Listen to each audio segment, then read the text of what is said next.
So per scenario, a vessel using a traffic lane separation scheme shall proceed in the appropriate traffic lane in the general direction of traffic flow for that lane. So we can see now, these two vessels are following the traffic separation scheme that in the appropriate lane following the general direction of flow as indicated this magenta color.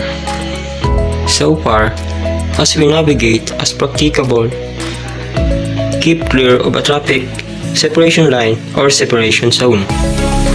So, on my left hand vessel is coming out to leave to small an angle as is safe. Impracticable, she is going to approach along the side of the traffic separation scheme.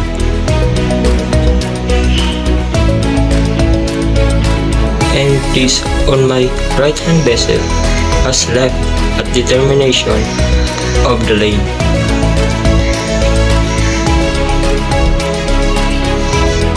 For the second scenario, a vessel shall, so far as practicable, avoiding crossing traffic lanes but if obligated to do, shall cross on a heading as nearby as practicable at right angles to the general direction of traffic flow.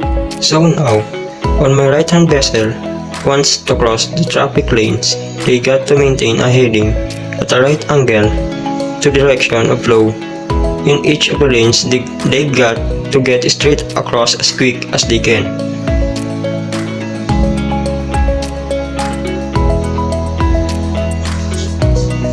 But what happens if there's a tide or a wind blowing the vessel sideways? Well, they still got to maintain that heading at the right angles. Yes, they're going to be swept and their ground track is not going to be at right angles, but their heading must be.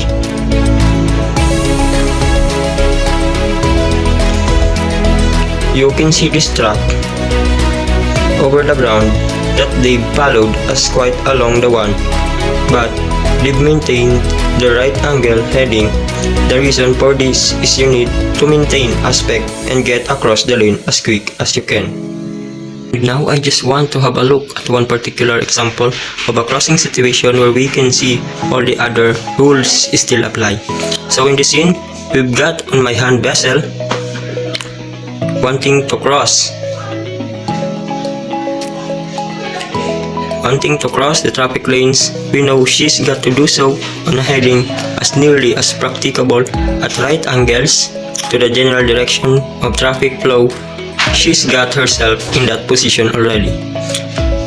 On my left hand vessel following over her lane. Now the first situation, of course, on my hand which is the vessel crossing in the traffic lane.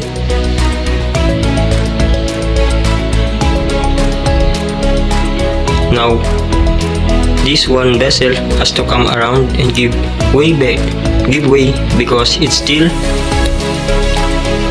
a crossing situation, even though it's the traffic separation scheme. The fact that it's a traffic separation just determines where the vessels are and the angle that on my hand vessel has to cross at once she gets into this.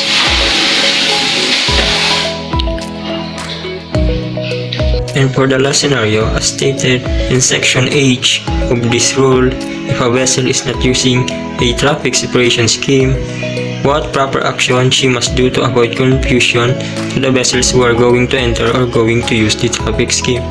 So, if a vessel has not been heading to use the